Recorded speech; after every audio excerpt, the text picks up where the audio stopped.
यहाँ पे मैं ये बोलूँगा कि मेरा कंपटीशन मेरे आसपास वालों से नहीं है। आपका कंपटीशन कभी भी आपके आसपास वालों से नहीं होता। आपका कंपटीशन तो दुनिया से। तो मेरा भी कंपटीशन था दुनिया। भाई I failed in going into an Ivy league.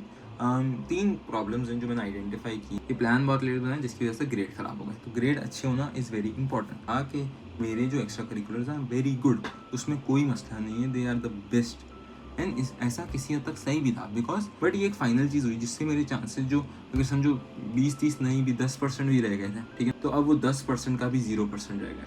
हुआ क्या? हेलो गाइस, तो आज की वीडियो में ना वी विल बी डिस्कसिंग कि वाई मैं आईवी लीग में नहीं जा पाया, why I failed in going into an Ivy League. 3 problems हैं जो मैंने आइडेंटिफाई किए हैं, ठीक है, जो कि रीज़न बने मेरे आईवी लीग नहीं जाने में। एंड अगर कोई बंदा इनको सही कर लेता है तो आई बिलीव ही और she can get into an Ivy League. ठीक है, स्टार्ट करते हैं। कि मैंने plan of going into Ivy League कब बनाया, कब मुझे भूल चढ़ा कि भाई पढ़ना है बैचलर्स तो करना आईवी लीग से ही, ठीक है ना। अलग बात है कर नहीं पा रहा हूँ बट स्टिल जो ये प्लान बना दैट वाज इन 2021, ठीक है, मिड ऑफ 2021 या अर्ली 2021 हम बोल सकते हैं, तब ये प्लान बना। ठीक है, अब यहाँ पे इशू क्या है, अगर हम मैं थोड़ा सा रिवाइंड करूँ तो मैंने अपना ओ लेवल स्टार्ट किया है इन अगस्त ऑफ 2019, ठीक है। तो अगर हम देखें तो मिड ऑफ 2021 होता है मेरा ओ लेवल का आखिरी साल, जिसके अंदर हम 5 पेपर देते हैं, आई बिलीव 5 देते हैं, हाँ 5 पेपर्स देते हैं आखिरी साल में, ठीक है। तब मैंने प्लान बनाया। सो आईवी लीग जाने के लिए ना आपकी प्लानिंग होनी चाहिए, एटलीस्ट आपको उस प्लानिंग को 6 से 7 साल देने थे। बट मैंने कितने साल दिए अगर मैं लगाऊँ ओ लेवल के आखिरी साल से लेके ए लेवल के एंड तक, तो 3 साल बनते। You have to get at least 6 years, तब जाके आप एक आईवी लीग में जा सकते हो। उसका रीज़न मैं बताता हूँ। देखो, अब जब से मैंने ओ लेवल के लास्ट ईयर में बनाया ना कि मुझे आईवी लीग जाना है, तो फॉर द लॉन्गेस्ट टाइम मेरा ओ लेवल का ग्रेड के क्या जो एम था ना वो क्या था, दैट वॉज कि मुझे 4 ए और 4 बी चाहिए, बस उससे ज़्यादा मुझे चाहिए ही नहीं। उतने में मैं खुश हूँ। अब उसका रीज़न क्या है कि ओ लेवल से अगर हम थोड़ा सा और रिवाइंड करें तो तब मैं मेरे जो मार्क्स थे ना वो समवॉट लाइक थे बी और सी के बीच में, ठीक है ना। तो बी और सी आ रहा था, तो वहाँ से आई वाज लाइक कि भाई 4 ए 4 बी आ गए, well and good, very good result, हम खुश हैं, ठीक है। बट उल्टा हो गया, ठीक है। ओ लेवल के 3rd ईयर में हमने प्लान बनाया कि भाई आईवी लीग जाना है, फिर हमने मेहनत स्टार्ट की, ठीक है। तो फिर जो हमारा फाइनल रिजल्ट बना उसमें हमारा 1 ए स्टार आया, 3 बीज आए और बाकी सारे एज आ गए। I believe 4 A's, 1 A star और 3 ए और 3 बी बने, ठीक है। तो ये हमारा फाइनल रिजल्ट बना। That was the first issue. ये प्लान बहुत लेट बना जिसकी वजह से ग्रेड खराब हो गए। तो ग्रेड अच्छे होना इज़ वेरी इंपॉर्टेंट, ठीक है। ए लेवल तक मुझे पता था कि भाई मुझे आईवी लीग अचीव करना है, तो मेरा ये प्लान था कि एएस में मैं स्कोर करूँगा 3 ए और 1 बी, और A2 में उसको मैं कन्वर्ट कर लूँगा आराम से 3 ए स्टार्स में, और एक जो बी है वो बी हो जाए या ए हो जाए, उसका जो भी है वो जैसा भी रहे क्योंकि ए लेवल के जो मेजर सब्जेक्ट्स होते हैं वो आपको 3 चाहिए होते हैं, ठीक है ना। उसमें 3 में आपका जो मेन ग्रेड है वो काउंट होगा। तो फिर क्या हुआ कि एएस आया, एएस में मेरा ग्रेड आया 3 ए और 1 सी।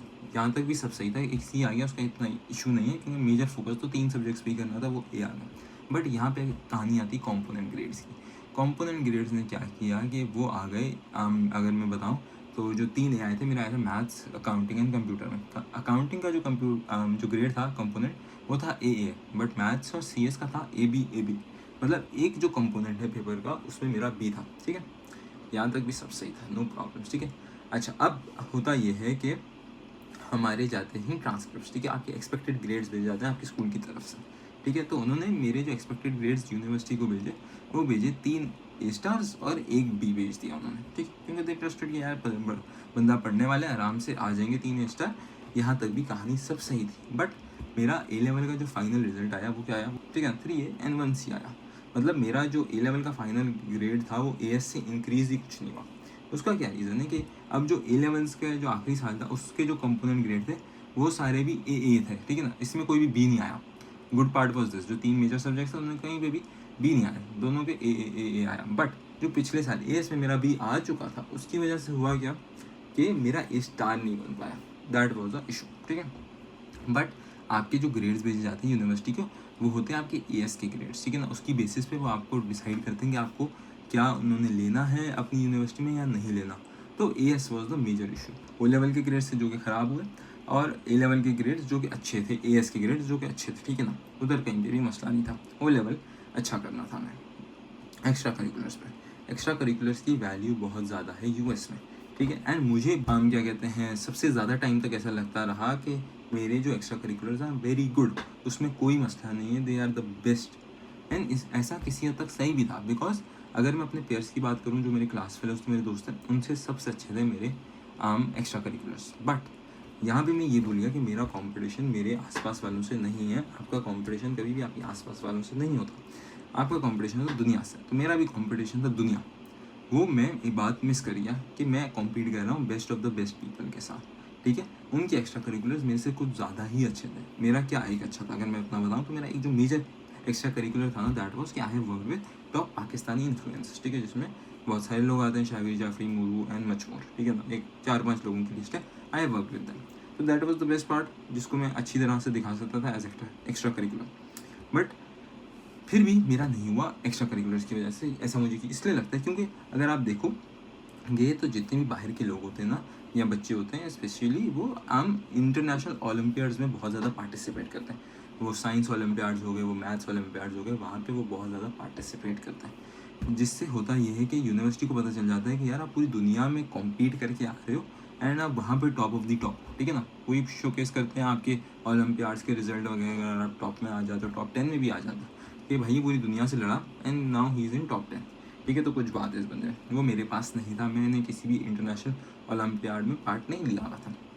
सो अगर आपको अपॉर्चुनिटी मिले, आई बिलीव आपको ओलंपियाड्स में पार्ट लेना चाहिए, स्पेशली साइंस से ओलंपियाड्स तो ऑब्वियसली करने चाहिए बंदे को एज एक्स्ट्रा करिकुलर, ठीक है ना। कहीं नहीं मिलता है, सर्च अबाउट इट, कहीं से भी लाओ, स्कूल नहीं करवा रहा, search on your own, LinkedIn पे जाओ, गूगल पे सर्च करो, बहुत सारी जगह जहाँ से आपको पता चल जाएगा कि यार कहाँ पे हो रहे हैं ये ओलंपियाड्स वगैरह, एंड यू कैन पार्टिसिपेट। अभी भी जब मैं आ रहा था दुबई से लंदन की फ़्लाइट में, एक पूरी चाइना की कोई स्कूल की टीम थी जो कि किसी ओलंपियाड के लिए लंदन आ रही थी, या तो you have to be participating in these olympiads, ठीक है। सो एक ये मसला बना।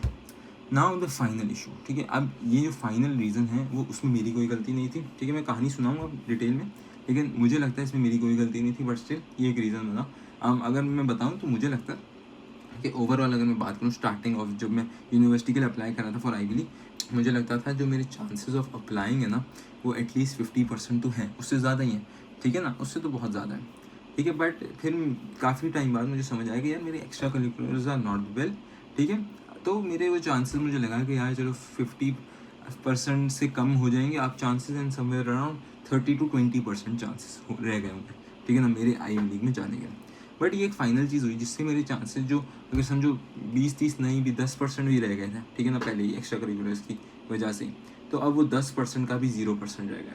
हुआ क्या, तो मैंने आप लोगों को बताया कि यार स्कूल आपकी ट्रांसक्रिप्ट बेचता है, ठीक है। स्कूल आपकी 2 ट्रांसक्रिप्ट बेचता है आपकी यूनिवर्सिटी को, ठीक है। जो पहली वाली ट्रांसक्रिप्ट थी ना, उसके अंदर मेरे स्कूल ने क्या किया था कि मेरे 3 स्टार्स और 1 बी भेजा था, जैसा कि मैंने बताया स्टार्टिंग में।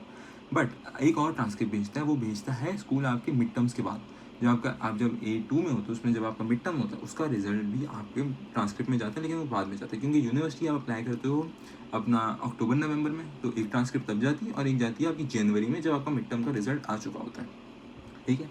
अब हुआ क्या कि हमारे जो स्कूल के मिड टर्म्स है ना, वो 1 हफ़्ता पहले आ गए थे, ठीक है। उसकी वजह से हुआ ये कि मैं पढ़ नहीं पाया। मैं स्कूल से एसोसिएटेड तो था, बट मैं सारा पढ़ा था प्राइवेटली। मैं स्कूल हफ्ते में सिर्फ 1 दिन जाता था, मुश्किल से वो भी, ठीक है। वो सिर्फ मैं जुम्मे को चले जाता था, शक्ल दिखाने के लिए, वही जिंदा हूँ, वेल एंड गुड, एंड वापस घर पर, ठीक है ना। तो मैं सब पढ़ रहा था प्राइवेटली। अब जितना स्कूल में कंटेंट कवर हुआ है वो मुझे कुछ नहीं आता, लेकिन जो मेरे प्राइवेट टीचर्स ने मुझे पढ़ाया है, वो सारा मुझे आता था। एंड प्राइवेट टीचर और स्कूल वाला कंटेंट साथ में लेके तो ऑब्वियसली नहीं चल रहे। क्या पता प्राइवेट टीचर कोई चीज़ पहले मुझे पढ़ा दे और स्कूल वाला जो टीचर है वो उसको बाद में पढ़ाए, और आगे पीछे हो सकता है कंटेंट ऑब्वियसली। तो इसी चक्कर में जो ये कंटेंट जो मेरा रह गया था स्कूल के साथ, जो मैं लिंक नहीं था, मैंने सोचा था मैं ये जो 1 हफ्ते का मुझे गैप मिल रहा है ना मिड टर्म स्टार्ट होने में, वहाँ पे मैं पढ़ लूँगा एंड अपने मार्क्स अच्छे कर लूँगा। बट हुआ क्या कि मिड टर्म पीछे आ गए, एंड उसकी वजह से मेरे पास पढ़ने का टाइम नहीं मिला, ठीक है। मिड टर्म हो गया, सब कुछ सही था, नो प्रॉब्लम, ठीक है। ख़राब हुए, मेरा क्या रिजल्ट आया, इट वाज आई बिलीव 2 में मैं फेल था, 1 में मेरा C था, 1 में B था, सम व्हाट लाइक दिस, ठीक है। बट मुझे भरोसा था कि भाई जो अकेडमिक कोऑर्डिनेटर है मेरा, वो अच्छा बंदा है, उसको पता है कि मैं पढ़ने वाला हूँ, वो जो भी मेरे ग्रेड्स भेजेगा। एंड जब भी आप ग्रेड्स भेजते हो ना यूनिवर्सिटी को, आपको बच्चे को दिखाने होते हैं, ताकि अगर उसको कोई ऑब्जेक्शन हो तो वो उस टाइम पे आपको ऑब्जेक्ट कर सके एंड वो आपके साथ डिस्कशन कर सके, ठीक है ना। आप ऐसे खुद से नहीं भेज सकते। तो मुझे पता था कि भाई अगर उसको पता है वैसे तो मैं पढ़ने वाला हूँ, तो वैसे ही अच्छे ग्रेड्स ही भेजेगा, 3 स्टार और 1 B ही भेजेगा, एंड अगर उसको कम करना भी होगा तो एक दफ़ा बता देगा या पूछ लेगा कि क्या सीन है, ठीक है ना। बट ऐसा कुछ भी नहीं हुआ। जो मेरी काउंसलर थी, ठीक है, academic coordinator is a different guy, counsellor is a different thing. तो जो काउंसलर थी उसने क्या किया, उसने मेरे ग्रेड्स क्या भेजे। अब ये आप सोचो कि टॉप 10 की यूनिवर्सिटी है दुनिया में, वर्ल्ड में, ठीक है ना, उस यूनिवर्सिटी की उस बंदी ने मेरे क्या ग्रेड भेजे। उस बंदी ने मेरे ग्रेड्स भेजे 3 बी और 1 सी। जस्ट इमेजिन दिस, उसने मेरे ये ग्रेड भेजे। अब इसके बाद जो चांसेस थे वो ऑटोमेटिकली ज़ीरो हो जाने थे, क्योंकि बी और सी वाले स्टूडेंट को तो वो ऑब्वियसली नहीं लेने वाले थे, ठीक है ना। जिसके ए लेवल में बीज आ रहे, नेवर, चांसेस ही नहीं थे कि भाई हम आप आईवी लीग में एक्सेप्ट हो जाओ। तो उस दिन से और आज तक का दिन है कि भाई मैंने हर जगह से अपने स्कूल का नाम मिटा दिया अपने सोशल मीडिया पे। सिर्फ 2 पोस्ट में एक नाम है, वो भी एक पिक्चर अपलोड की हुई, तो उसमें मेरे स्कूल का नाम है, बाकी तो स्कूल को याद ही नहीं रखने का। So that's all. ये मुझे लगता है कि 3 इश्यूज़ थे। आई बिलीव अगर कोई बंदा इनको नहीं करता, ठीक है ना, तो उसका हो जाता। मैंने अपना बता दिया। नाउ आई बिलीव अगर आप ये एक्स्ट्रा करिकुलर्स को क्रैक कर लेते हो, आप कुछ ऐसी चीज़ें कर लेते हो जिससे आप वर्ल्ड के साथ कॉम्पीट कर रहे हो, ये शोकेस कर सकते हो, that would be great. And अपनी ग्रेड सही कर लेते हो ना, then you can easily get in to I believe. So I believe that's all for this video. कुछ और चीज़ अगर मुझे ऐड करनी होगी ना, तो हम उसको करेंगे।